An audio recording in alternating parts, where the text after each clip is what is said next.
नमस्कार, स्वागत है आपका न्यूज 80 पर। मैं हूं आपके साथ गौरव चौटाला। भारत देश के उपराष्ट्रपति जगदीप धनखड़ के इस्तीफे के बाद राजनीतिक गलियारों में चर्चाएं तेज हो गई। आज हमारे साथ में मौजूद है भारतीय किसान यूनियन के राष्ट्रीय प्रवक्ता राकेश टिकैत। इनसे चर्चा करेंगे कि इस्तीफे के पीछे क्या राज है, क्योंकि राकेश टिकैत ने भी कहा था कि इस्तीफे के पीछे कहीं ना कहीं कुछ गड़बड़ है। इन्हीं तमाम बातें करने के लिए आज हमारे साथ में मौजूद है राकेश टिकैत। उनसे चर्चा करेंगे कि इस्तीफे का ये कितना सही मानते हैं कि इस्तीफा दिया है या फिर वो लिया गया है। टिकैत साहब, स्वागत है आपका न्यूज। धन्यवाद। ये धनखड़ जी ने इस्तीफा दिया है, किस तरीके से देखते हैं इसको? भाई, गांव के लोगों ने बताया कि ये ठीक नहीं हुआ, और इस्तीफा अगर लिया है तो कौन से हॉस्पिटल में वे थे, बीमारी का बहाना लिया, कौन उनको देखने गया, ये चीज बताए। उनका स्वागत समारोह क्यों नहीं हुआ, और उसके बाद में किसी का बयान क्यों नहीं आया, ये 4 सवाल है।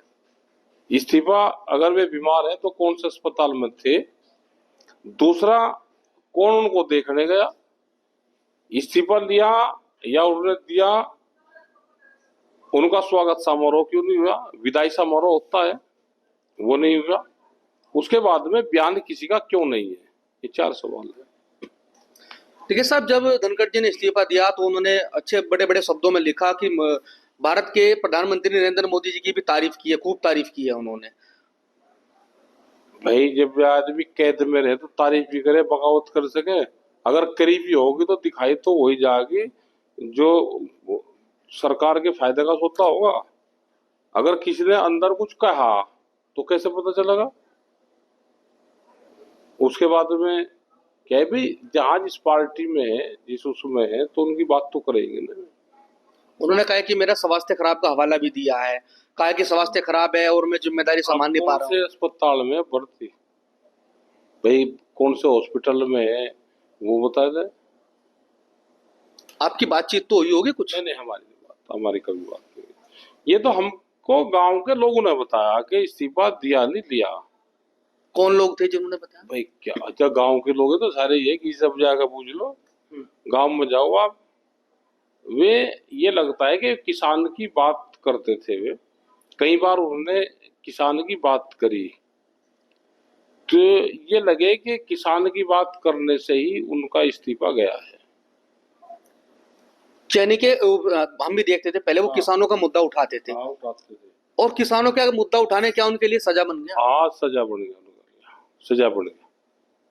अच्छा टिकैत साहब की अब जो जो इस्तीफा दिया है, हाँ, उसके बाद में एक चर्चाएं भी है गांव देहात में कि अब एक पंचायत होनी चाहिए बड़ी, उसमें धनखड़ जी को बुलाना चाहिए और सबके सामने खुलासा तो हो।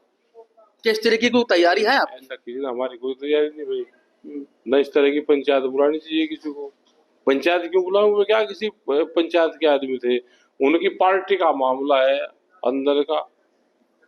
इस्तीफा भाई वे पार्टी वाले बताओगे, पंचायत का क्या संबंध उससे, और कौन इस तरह की चर्चा कर रहा है? अच्छा ठीक है, सब लगता क्या है वैसे? आपको वैसे बहुत जानकारी है। अरे क्या पता, गांव के लोगों ने ये कहा कि इस्तीफा दिया नहीं लिया, अब उनकी पार्टी का मामला क्या लगे भाई, किसी और को बनाते होंगे भाई।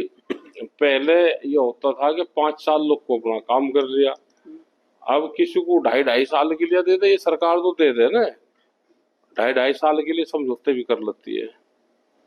किसी और को बना देंगे, किसी और का नंबर आ जाएगा। अच्छा, किसका नाम लग रहा है कि क्या पता किसका है, जहां से वोट का फायदा होगा उसको बढ़ाओगे। कहाँ से हो रहा है वोट का फायदा? क्या पता कहाँ से हो रहा है भाई। जानकारी तो आपको बहुत है, मगर ना जानकारी नहीं है हमें ज्यादा, हम इन चक्कर में रहते नहीं, राजनीति वाले चक्कर से हम दूर हैं। लेकिन सरकार का ये लगता है कि जहां उनको फायदा होगा या किसी चीज से उनको नुकसान हो रहा तो हटा देंगे, और फायदा हो रहा तो लगा देंगे। आपने एक इंटरव्यू के दौरान कहा था कि हम धनखड़ जी से मिलेंगे जाकर और उन्हें अस्पताल में हालचाल जानेंगे। वहां पता चल ही नहीं रहा उनका, तो पता रहा क्या कि किसी से मिल नहीं रहे। अभी हमने भेजा था, कोई जानकारी करवाई थी, तो वहां किसी से मिल नहीं रहे। तो बाहरी जो उनके लोग हैं कोठी पे ही, वे बता देते हैं जी वो ठीक नहीं है और वो किसी से मिल नहीं रहे। अस्पताल में या कोठी पे? कोठी पे। अच्छा, यानी कि फिर स्वास्थ्य थोड़ा आराम है उनके। हाँ, जो बाहर का आदमी बता रहा, तो यही बता रहा है कि मैं मिल नहीं रही किसी से। हाँ। तो कोशिश आपने करी है मिलने? हाँ करी, हमने नहीं करी, किसी को भेजा था पहले, अभी परसों। अच्छा, क्या लगता है कि वे मुलाकात क्यों नहीं करना चाह रहे? भाई देखो, उपराष्ट्रपति रही है भारत की। क्यों नहीं करना चाह रहे? उनके कोठी के बाहर है जो उनके स्टाफ है, वे हैं, उन्होंने मना कर दिया। भाई, आप किसान मसीहा आए, आपने अपनी आवाज पहुंचाई थी मुलाकात के लिए और आपको ही मना कर दिया। किसी को भेजा था। भेजा तो आपने ही था ना? हाँ भेजा था किसी, तो आपको मना कर दी मुलाकात के लिए? जो गया था उसको मना कर दी। बहुत लोग जाएंगे, किस किस से मिलेंगे, जब टाइम आएगा तो अपने आप बता देंगे, टाइम आने दो। अच्छा, कुछ राज है जो छुपाया जा रहा हो सरकार? आप बता क्या छुपा रहे? सरकार का काम तो राज भाई छुपाने का ही हो, और सरकार का सार्वजनिक करने का हो। उनकी सरकार है, उनकी पार्टी है, अपना काम करने दो उन्हें भी। अच्छा ठीक है साहब, राहुल गांधी पर हमेशा सनातनी होने का एक धब्बा लगता है, लोग कहते हैं कि सनातनी नहीं है। हाँ लगते ही रहे। अच्छा इस देश में तो कोई किसी को कुछ ही कह लो, नहीं सनातनी का शब्द समझाओ कि कौन है। एक नया शब्द आया इस देश में, अगर असली है कोई आदमी तो वे है भारतीय हिंदू, भारतीय मुसलमान, भारतीय सिख, जो राड फिसाद न करता हो, देश के प्रति वफादार रहता हो, समाज के प्रति दूसरे के वफादार रहता हो, वो असली भारतीय है। जो किसी गैल में राड करता हो, किसी जाति के खिलाफ बोलता हो, वो है राडी। तो ऐसे से बचना चाहिए। दूसरा ये है कि जैसे बहुत आदमी किसी जाति के खिलाफ बोल रहे, अगला जन्म जो उसका होगा उसी जाति में होगा, ये ध्यान रख लेना। ये कलयुग है, जीवन ज्यादा लंबा है नहीं भाई। ज्यादा कोई ठीक ठाक सा रहेगा, 70-80 लोग कुछ लगा, 85 लोग कुछ लगा, चक्रमाणा इसी में ही। वो जितने दिन मुसलमानों के खिलाफ बोल लगा, अगर सनातनी रियरो मुसलमान के खिलाफ बोल रहा, अगला जन्म मरने के बाद उसका मुसलमान के घर में ही पैदा होगा। ठीक है साहब, अभी कुछ दिन पहले कावड़ यात्रा चली थी, कावड़ यात्रा में नेम प्लेट को लेकर बवाल खड़ा हुआ था। एक आप ही के बिरादरी से आते हैं, जसवीर महाराज जी। कोई नहीं, हमारी कौन सी बिरादरी? किसान है, हमारी कौन सी बिरादरी है? तो क्या इस तरीके से जो उन्होंने नेम प्लेट का मुद्दा उठाया था, सही? अरे भाई वो तो सरकार बताओगी। नेम प्लेट का मुद्दा बिल्कुल ठीक है, हमने उसका फार्मूला दिया। किसी भी दुकान पे, अगर वो खाने पीने की दुकान है, हम कहीं होटल पे इसमें जाते हैं या कहीं होटलों में जाते हैं, तो वहां पे क्या चीज बनती है, तो उस पे छोटा सा एक चिक लगी रहती है, ग्रीन बिंदी और रेड खाने पे। तो आदमी बाहर से देख ले कि इसमें क्या चीज है, नॉन वेज है या वेज है, वैसे टेबल पे लगा देते हैं। यही होटलों पर लगना चाहिए, चिन्हित तो होना चाहिए, जाति चिन्हित नहीं होनी चाहिए, उस पे क्या बनता है वो चिन्हित होना चाहिए। और ये पूरा फार्मूला हम उत्तर प्रदेश सरकार को पूरा उसका डिजाइनिंग बना के, और यहाँ पूरा डिजाइनिंग बना के देंगे।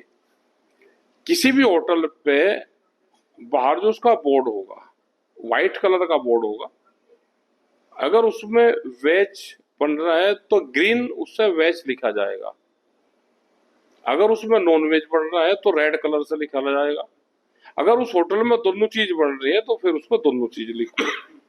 ये महाराष्ट्र में,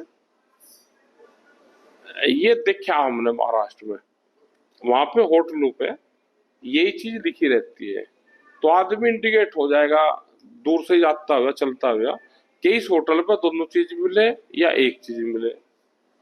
कुछ होटल वहां पे हमने ऑर्गेनिक के भी देखे कि उसमें ओनली फॉर ऑर्गेनिक फूड, ये उसमें लिखा हुआ है कि इसमें सिर्फ ऑर्गेनिक मिलता है, उसका अलग से लिखा हुआ है, उसका पीले से उसमें लिख रहा है, उसका अलग केसरी से रंग का अलग वो है उसमें लिखा हुआ।